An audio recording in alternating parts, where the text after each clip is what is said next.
એટલે તો હવે અમારે આતંક વિલોપનની ચીમકી મારે તો પોલીસ વાળા ગુનો નોંધે છે, અમે જ ગુનેગાર, અમને માર્યા છે હોવા છતાંય જુઓ તમે આ મારો પૂરો પરિવાર બતાવું છું, પાછળ ઉપર જો આ હાલે છે કેમ એક તો એ જોઈ લેજો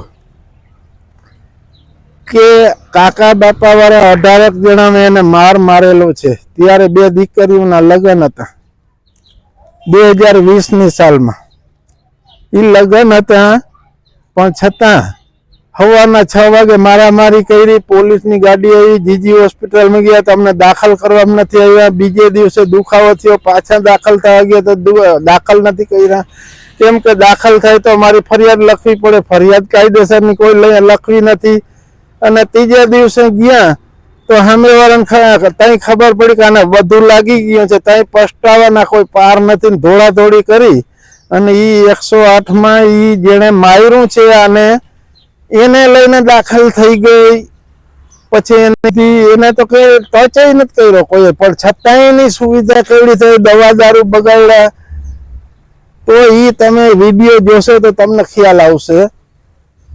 તો આજની તારીખમાં કેમ હાલે છે, એટલે અમે આજની તારીખમાં 9 માણસના પરિવારથી જીજી હોસ્પિટલમાં દવા લેવા નથી ગયા, કારણ કે ત્યાં ડોક્ટરે ખોટું કરી અને અમારી ઉપર ફરિયાદ લખવામાં આવી છે.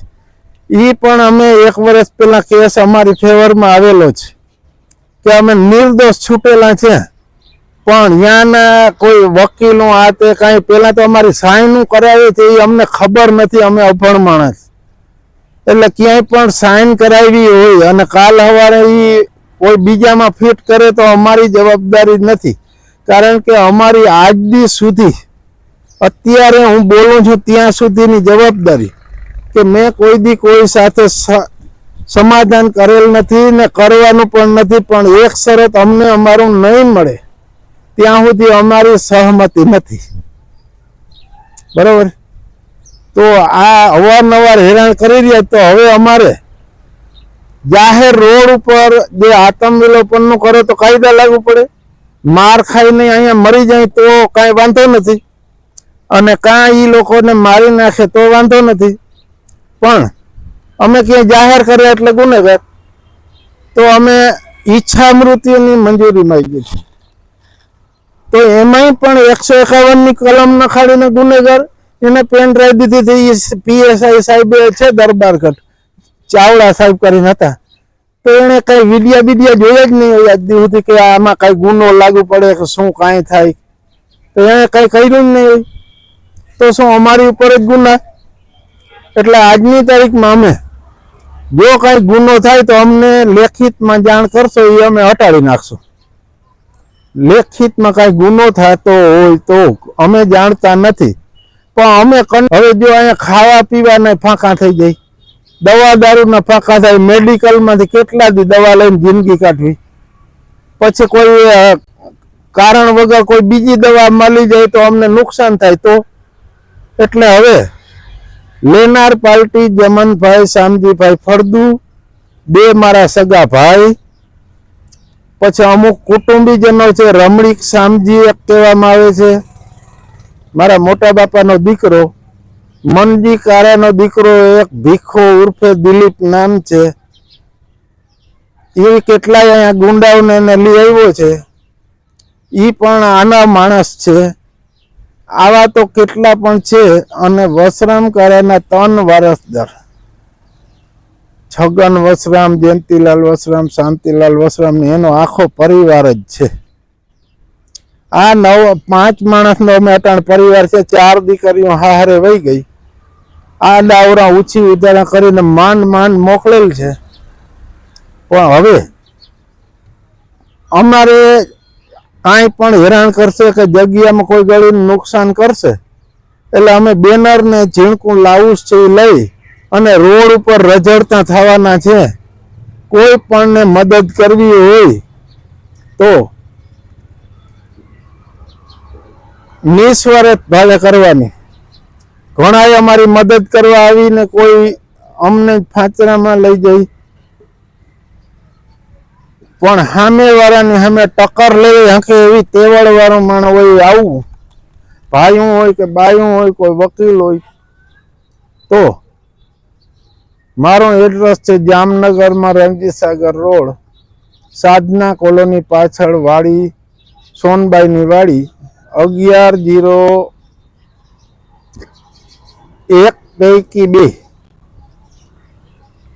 Jadeshwar park society, plot number 1, 2, 3 ને 92 ઊંચા ઝાડવા છે. આ જોવરાવી દે ખાલી 2-3 જગ્યાએ, બરાબર. આ જગ્યામાં અમારે મેડિકલમાં દવા લઈને દિવસો કાઢે છે. ક્યાંય હોય ના હોય તો અડધો રોટલો ખાઈને સૂઈ જાય એવા છે. લાઇટમાં જીબી વાળા એટલી વાર હમું કરવા ના આવે, વળી આમથી દીએ ઊમથી દીએ, ખોટા ધંધે લગાડવા જેવી વાત, અવારનવાર છેડા કાપી નાખવાની ધમકીઓ આવે.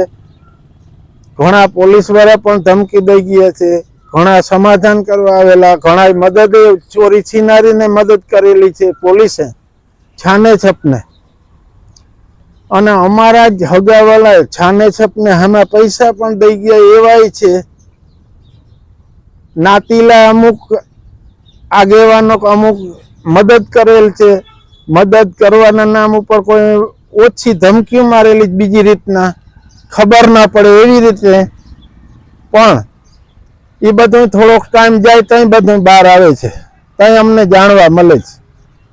પણ ખોટા અમારો તકનો લાભ લે છે, એ બંધ થઈ જાય તો 2 હાથ જોડીને માફી માગું છું. અને નકર 9 માણસના જિમ્મેદાર તમે રહેશો.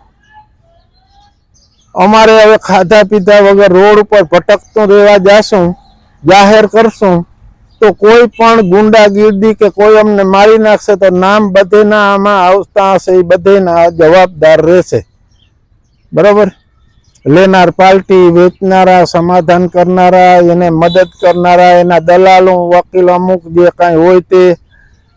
તો અમે તો અમારી ફરજ બજાવીને બેઠા છે. હવે અમારે તો કોઈ ભગવાન બચાવે બચાય. ગાડીઓના એક્સિડન્ટ 2 કરેલી છે, જો બતાવો ખુરશીઓ લઈ.